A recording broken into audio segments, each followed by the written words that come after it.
नमस्कार दोस्तों, मेरा नाम दीपक है और आज मैं आपके सामने 11th क्लास के मैथ्स का चैप्टर 2 का रिलेशन फंक्शंस का थोड़ा सा एक क्विक रिवीजन हम करेंगे, जिसमें मैंने आपको पहले बताया था कि अगर सपोज कीजिए आपके पास दो सेट्स हैं ए एंड बी, जिसके अंदर कुछ एलिमेंट्स हैं, बी के अंदर भी कुछ एलिमेंट्स हैं। अगर आप दो नॉन एम्प्टी सेट्स की कार्टेशियन प्रोडक्ट करना चाहते हैं तो उसके अंदर आपके पास ए सेट अगर आप पहले लिखते हैं ए देन क्रॉस बी, तो जितने भी आप एलिमेंट्स के अंदर ऑर्डर पेयर यहाँ पे बनाएंगे सभी का फर्स्ट जो एंट्री होगी वो सेट ए से आएगी और जो बाद वाली एंट्री होगी वो सेट बी से आएगी। तो ये जैसा मैंने पिछली वीडियो में बताया था, तो ए क्रॉस बी अगर आपने किया तो इसके अंदर एलिमेंट आ गया A X A Y B X B Y C X C Y, 6 elements इसके अंदर आ गए। ए क्रॉस बी में नंबर ऑफ एलिमेंट कैसे निकालते थे आप?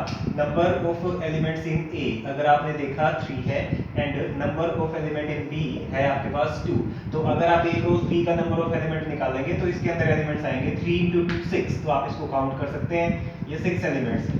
तो ए क्रॉस बी के अंदर 6 एलिमेंट आ गए। अच्छा, अगर आप ए क्रॉस बी का ऑर्डर चेंज कर दे, मतलब बी पहले और ए बाद में अगर है, तो बी क्रॉस ए के अंदर एलिमेंट क्या क्या आएंगे? बी क्रॉस ए के अंदर जितने भी ऑर्डर्ड पेयर आने वाले हैं उन सभी की जो फर्स्ट एंट्री है वो फर्स्ट एंट्री आएगी फर्स्ट यानी कि बी सेट से, और सेकंड एंट्री आएगी सेकंड यानी कि ए सेट से। तो इस तरह से ये कार्टेशियन प्रोडक्ट हमने कल भी लास्ट वीडियो में मैंने करनी सिखाई थी। अब जितने भी ये एलिमेंट्स हैं जो ए क्रॉस बी में या बी क्रॉस ए में आपके पास आए हैं, इन सभी का नाम था ऑर्डर्ड पेयर। ऑर्डर क्यों? क्योंकि इसकी एंट्रीज का एक ऑर्डर फिक्स है, फर्स्ट एंट्री फर्स्ट सेट से आएगी, सेकंड एंट्री सेकंड सेट से आएगी, और क्योंकि ये डबल है इसलिए इसको ऑर्डर्ड पेयर बोलते हैं। तो अच्छा, अब ऑर्डर्ड पेयर पे एक एग्जांपल मैं आपको लिखता हूं। अगर दो ऑर्डर्ड पेयर आपके पास इक्वल हैं, या क्या कंडीशन है जिसके अंदर आप दो ऑर्डर्ड पेयर को इक्वल कह सकते हैं? दो ऑर्डर्ड पेयर अगर इक्वल हो गए तो first entry will be equal to first entry and second will be equal to second. इसका मतलब x will be equal to a only and y will be equal to b only. तो अगर इस property को मैं एक example से आपके पास लिखूं, तो एग्जांपल मेरे पास ये है कि एक ऑर्डर्ड पेयर है x प्लस 1/3 एंड कोमा ये ऐसे है। बुक का जो एग्जांपल है वो ये ऐसे है, x/3 + 1 comma y - 2/3 ordered pair is equal to 5/3 and 1/3। ये है 5/3 एंड 1/3। तो दो ऑर्डर्ड पेयर इक्वल है, ये गिवन है, and we want to find the values of variables x and y। तो किस तरह से आप इस प्रॉपर्टी को अप्लाई करेंगे? First entry will be equal to first entry, it means x/3 + 1 will be equal to 5/3। अब इसको अगर आप सिंपल सोल्व करेंगे तो ये आपके पास आता है x/3 = 5/3 - 1, यानी कि x/3 = 2/3, यानी कि x की वैल्यू आपके पास आ गई 2। ये हुआ अगर आपने फर्स्ट एंट्री को फर्स्ट के साथ कंपेयर किया। सिमिलरली सेकंड साइड आप सेकंड एंट्री को यानी कि y - 2/3 को भी इक्वेट करेंगे 1/3 के साथ, मतलब उधर से भी सेकंड एंट्री। अब इसको सोल्व करते हैं। y = 1/3 + 2/3 और y = 3/3 और y = 1। तो ये x और y की वैल्यू आप निकाल सकते हैं। जिस भी तरह से आपको कोई भी एंट्रीज दे रखी है, अगर दो ऑर्डर पेयर इक्वल है तो फर्स्ट और फर्स्ट इक्वल है, सेकंड और सेकंड इक्वल है। तो इस प्रॉपर्टी से आपने इस एग्जांपल में देखा। ऐसे और भी एग्जांपल्स आपके पास हो सकते हैं जिसको आप सोल्व कर सकते हैं। अच्छा, a क्रॉस b तो आपने सीख लिया करना, a के एलिमेंट्स के साथ b के एलिमेंट्स का किस तरह से ऑर्डर पेयर बना के आपको लिखना है। अगर सपोज मैं आपको a क्रॉस a ही निकलवाना चाहता, मतलब पहला सेट भी ए है और दूसरा सेट भी ए है। अब सपोज कीजिए यही आपके पास एक सेट ए है, तो सबसे पहली बात तो यहाँ आपको अगर ए का खुद के साथ ही कार्टेशियन प्रोडक्ट करना है, तो ये तो इस सेट के एलिमेंट्स को देख के ही क्लियर हो गया कि number of elements in A cross A will be equal to 3 × 3 means 9। There will be 9 elements. और वो एलिमेंट आएंगे कैसे, वो आप देखिए। ए सेट का कार्टेशियन खुद के साथ ही करना है, मतलब ए का रिलेशन ए के साथ लिखा जाएगा, ए का बी से, ए का सी से, 3 एलिमेंट आएंगे। फिर बी ए आएगा, बी बी आएगा एंड बी एंड सी आएगा, फिर सी ए, फिर C B and last C C. तो अगर आप एलिमेंट्स काउंट करेंगे तो 1 2 3 4 5 6 7 8 9 एलिमेंट्स इसमें आ गए। और ऐसा होना भी था क्योंकि number of elements in A cross B, अगर मैं इसको जनरली बोलूं, अगर सेम सेट्स है तो ए क्रॉस ए बन गया, is equal to number of set elements in set A and into number of elements in set second set या बी, या जो भी इस बार ए है। इस बार 3 एलिमेंट थे, उधर भी 3 एलिमेंट थे, तो टोटल 9 एलिमेंट्स आपके पास आने वाले थे, जो कि 9 एलिमेंट्स आपने इस तरह से ये निकाल दिए। तो सेम सेट का सेम के साथ भी हम क्रॉस कर सकते हैं। अच्छा, एक एग्जांपल मैं इसको थोड़ा सा और एक्सटेंड करना चाहूंगा। सपोज कीजिए ए के अंदर आपके पास दो एलिमेंट थे ए बी, और आपको फाइंड करना है ए क्रॉस ए, मतलब तीन सेट्स की कार्टेशियन प्रोडक्ट। तो इसको आप इस तरह से लिख सकते हैं A cross A and then cross A, मतलब आप पहले दो को एक साथ सॉल्व करेंगे, उसके बाद थर्ड आएगा। तो ए क्रॉस ए में क्या क्या एलिमेंट आएंगे वो मैं लिख रहा हूं। ए आएगा, ए बी आएगा, फिर बी ए और फिर बी बी। ये बन गया पहला ए क्रॉस ए। इसकी क्रॉस होएगी अब ए बी के साथ। तो अब 4 एलिमेंट पहले सेट में है, 2 एलिमेंट उधर है, तो 4 टू जा 8 एलिमेंट्स आपके पास आने वाले हैं। कैसे आएंगे? ए का ए के साथ ट्रिपलेट बनेगा। अब ये ऑर्डर्ड ट्रिपलेट है क्योंकि इसमें 3 एंट्रीज हैं। यहां तक ये था पेयर, ऑर्डर्ड पेयर, अब वो ट्रिपलेट है। फर्स्ट एलिमेंट आ गया ए के साथ, अब मैं सेकंड ए बी को ए के साथ लिख रहा हूं। इस तरह से ट्रिपलेट बनेगा ए बी ए, फिर आएगा बी ए, फिर आएगा बी बी एंड ए। ये एलिमेंट आ गए जब सिर्फ ए के साथ पार्टीशन की। अब इन सभी 4 एलिमेंट्स की मैं बी के साथ पार्टीशन करूंगा तो ए बी, अगला आएगा ए बी बी, अगला आएगा B B B A B and last will be B B and B. तो इस तरह से आपने देखा ए क्रॉस ए में कितने सारे एलिमेंट्स आ जाएंगे। 8 एलिमेंट्स यहाँ पे टोटल आपके पास आएंगे। ये एलिमेंट आगे हैं ए क्रॉस ए के अंदर, क्योंकि ए के अंदर 2 एलिमेंट थे, फिर से 2 2 टू जा 4 टू जा 8, तो ये 8 एलिमेंट्स आपने यहाँ पे लिखे। इसके अलावा अब अगर आप, ये तो था ऑर्डर्ड पेयर से रिलेटेड एक छोटा सा रीकैप कि ऑर्डर्ड पेयर आए कैसे हैं, वो बने कैसे हैं, अगर वो इक्वल हैं तो वो किस तरह से, उसमें क्या प्रॉपर्टी अप्लाई होगी। अगर ऑर्डर्ड पेयर वाले सेट का मतलब किसी दो सेट के कार्टेशियन प्रोडक्ट के आपने सारे सबसेट लिख दिए थे, तो सबसेट्स लिखने की वजह से जो भी आपके पास एलिमेंट्स आ गए थे उन सारे एलिमेंट्स को अगर मैं लिखता, जैसे मेरे पास एक सेट ए है जिसके अंदर मैंने ए एंड बी 2 ही एलिमेंट लिखे हैं, और बी सेट है जिसके अंदर मैं एलिमेंट लिख रहा हूँ 1 2, तो ए क्रॉस बी के अंदर टोटल 4 एलिमेंट्स आएंगे। और अब मैं ए क्रॉस बी फिर से लिख रहा हूँ। ए क्रॉस बी के अंदर एलिमेंट आएगा a1 a2 b1 and b2। तो ये 4 एलिमेंट्स हैं जो a क्रॉस b में आएंगे। अब अगर मैं आपसे पूछूंगा कि number of subsets a cross b के कितने आने वाले हैं ऑफ a क्रॉस b, तो इसका मतलब ये बनेगा 2 raise to power number of element means 4, 2 raise to power 4 का मतलब है 16। ये 16 जो सबसेट्स आए हैं, subsets of A cross B जितने भी हैं, हर एक का नाम ही क्या था? रिलेशन। तो इस ए और बी के ऊपर आपके पास कितने सारे रिलेशंस डिफाइंड हैं? 16 रिलेशंस डिफाइंड हैं। आप ए क्रॉस बी के जितने भी सबसेट पॉसिबल आप बना पाएंगे वो सारे के सारे रिलेशंस यहाँ से आ जाएंगे। अब वो अगर रिलेशंस हैं तो अब आप देखिएगा, मैंने क्योंकि इस ए क्रॉस बी के ही सबसेट आने वाले हैं, तो जैसा सेट का फॉर्मेशन है वैसा ही सबसेट्स का भी होगा। सेट ए क्रॉस बी के अंदर पेयर्स हैं अगर, तो सबसेट इसके जो भी बनेंगे उनमें भी पेयर्स आएंगे। अब पेयर्स कैसे आएंगे? तो कितने सबसेट्स आप लिख सकते हैं इस बार? 16, जिसमें से मैं कुछ लिखने वाला हूं। मैंने लिखा R1 के अंदर पेयर मेरे पास देखिएगा क्या आ गया? A का 1 से रिलेशन एंड A का 2 से रिलेशन। ये एक रिलेशन मैंने लिख दिया जिसमें A सेट का एलिमेंट A है, B का 1 और A का A, B का 2 इस तरह से रिलेटेड है। फिर मैंने एक नया रिलेशन लिखा, क्योंकि ऐसे ऐसे मैं 16 रिलेशंस लिख सकता हूं, उसमें से कुछ मैं लिखना चाह रहा हूं R1 R2 R3 करके। R1 के अंदर A1 A2 था, R2 के अंदर मैंने लिखा A1 एंड B2। और भी रिलेशंस लिख सकता हूं मैं। R3 के अंदर मैंने लिखा A2, सिर्फ एक ही एलिमेंट। एक R4 में लिख देता हूं जिसके अंदर एलिमेंट है मेरा B1। ये 4 रिलेशंस मैंने यहां लिखे। कितने सारे रिलेशंस मैं यहां लिख सकता था? ये थे 16 रिलेशंस जो मैं लिख सकता था। उन 16 में से मैंने ये रिलेशंस लिखे हैं जो कि हैं आपके पास अभी 4 रिलेशंस। तो इन 4 रिलेशंस के बाद अब मैं आपसे ये पूछना चाह रहा हूं, क्योंकि रिलेशन ने एक्चुअल में क्या किया है, एक सेट के एलिमेंट्स को, किसी एक को या सभी को या कुछ को दूसरे सेट के एलिमेंट्स के साथ बाइंड करके लिखा है। तो इसका मतलब जो फर्स्ट एलिमेंट्स हैं वो आपके, क्योंकि ऑर्डर्ड पेयर है, फर्स्ट सेट से आ रहे हैं, सेकंड एलिमेंट सेकंड सेट से है। तो अगर मैं इस R4 के लिए जो हर एक ऑर्डर्ड पेयर का फर्स्ट एलिमेंट है, अगर जैसे इसका फर्स्ट एलिमेंट ये है, इसका फर्स्ट एलिमेंट ये है, तो मैं उसका अगर एक सेट बनाऊं, तो मैंने एक सेट बनाया, तो इस केस में सिर्फ इस सेट में एलिमेंट आया ए, ठीक है। और अगर मैं सिर्फ आंसर्स का सेट बनाता तो इसके अंदर एलिमेंट्स आ जाते 1। ये जो सेट है ये वो एलिमेंट्स हैं जो हमने पुट किए हैं। जो भी एलिमेंट्स आप फर्स्ट एलिमेंट्स यहाँ ऑर्डर्ड पेयर में से पिक करके अगर उन सारे एलिमेंट्स का एक सेट बनाएंगे तो उस सेट का नाम होता है डोमेन। और जो आंसर्स मतलब जो सेकंड एलिमेंट्स का सेट बनेगा उस सेट का नाम होता है रेंज।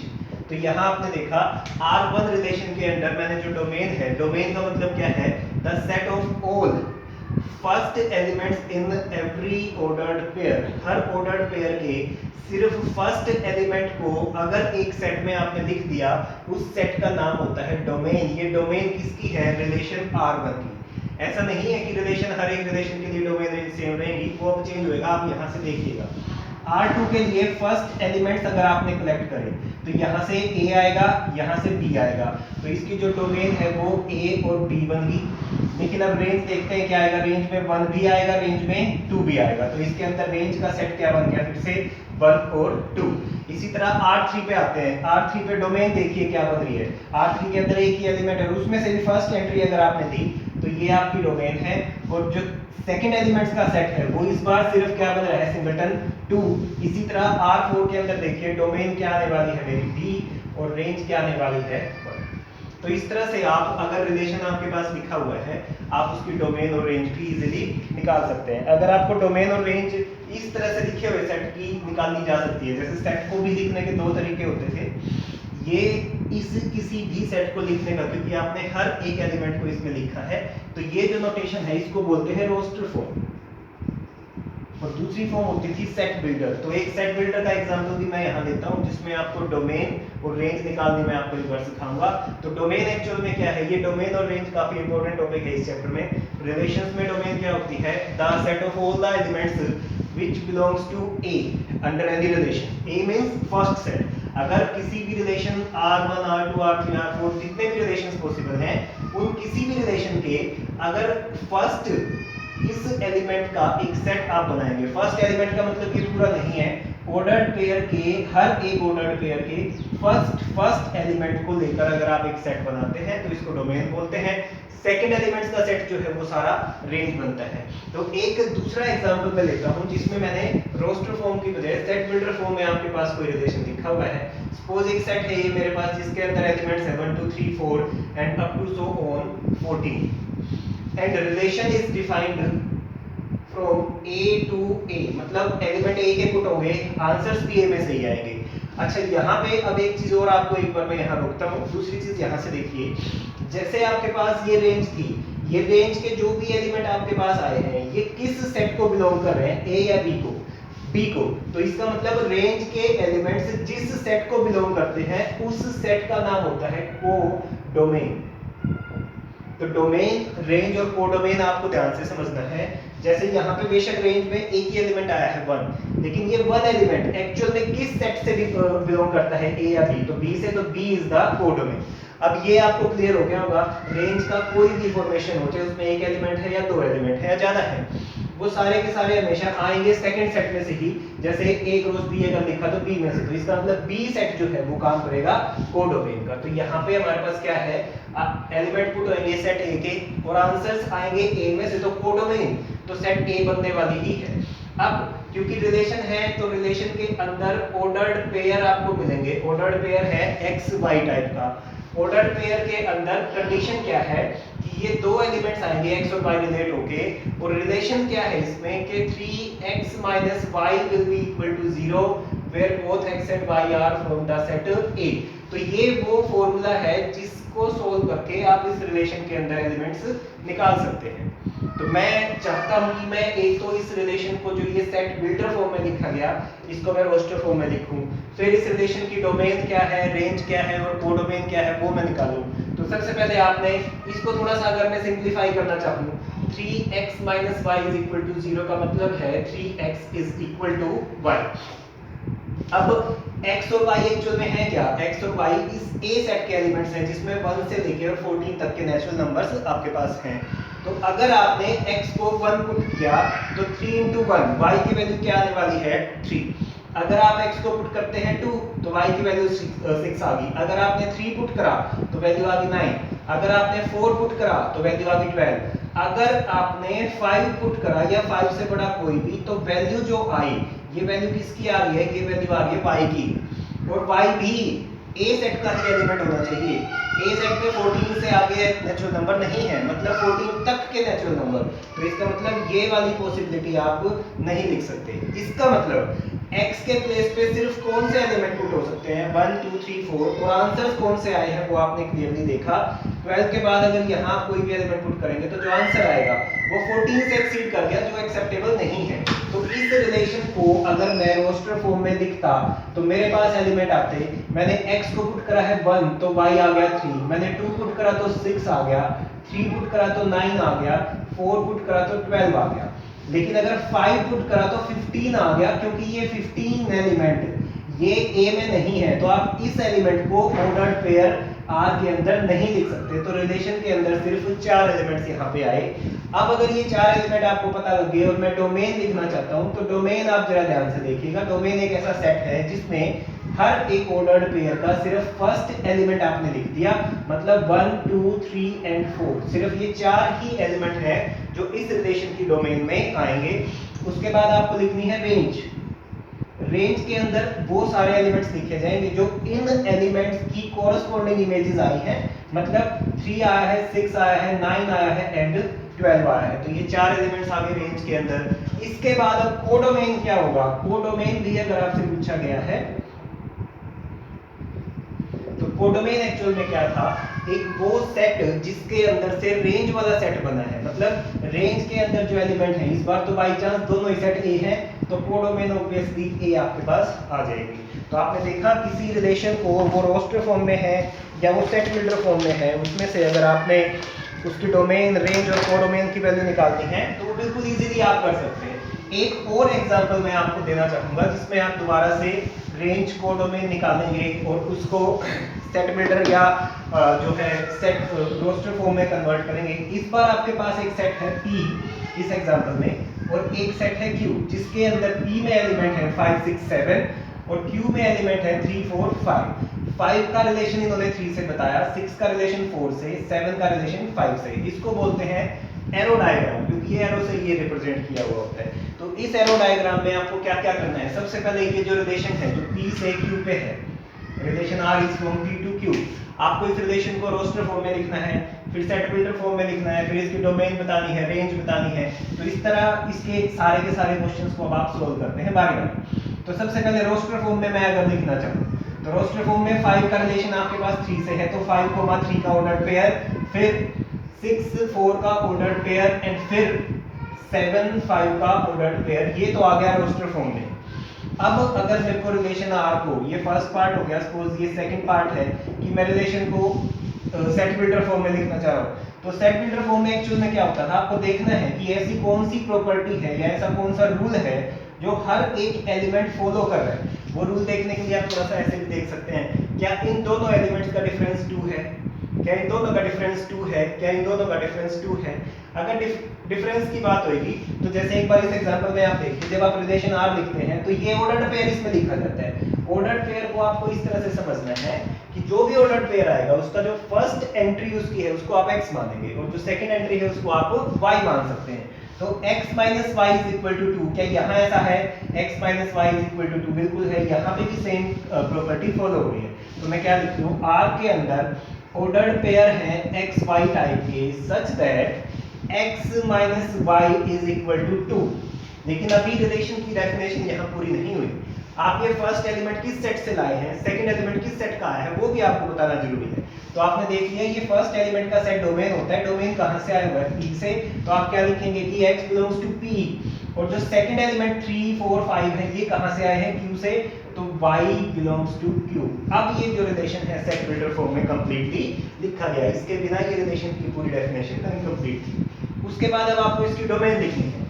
तो डोमेन के लिए आपको बिल्कुल क्लियरली पता लग गया, डोमेन के अंदर वो सारे एलिमेंट्स आएंगे जो ऑर्डर्ड पेयर के फर्स्ट एंट्री को लिखने से जो सेट बने।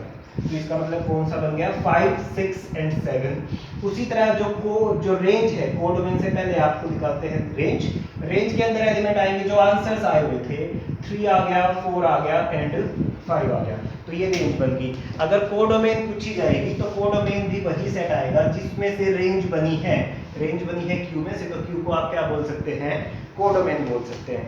अब इस टाइप के एरो डायग्राम से या रोस्टर फॉर्म में लिखा हुआ सेट है या सेट बिल्डर फॉर्म में लिखा हुआ है, आपको डोमेन, रेंज और कोडोमेन निकालना बिल्कुल इजीली आ जाएगा। एक एग्जांपल और है जो मैं आपको बताना चाह रहा था, और वो एग्जांपल इस तरह से है, उसके अंदर जो रिलेशन डिफाइंड है वो ऐसे है कि R इज द रिलेशन जिसके अंदर XY ऑर्डर्ड पेयर नहीं है लेकिन X और X क्यूब है।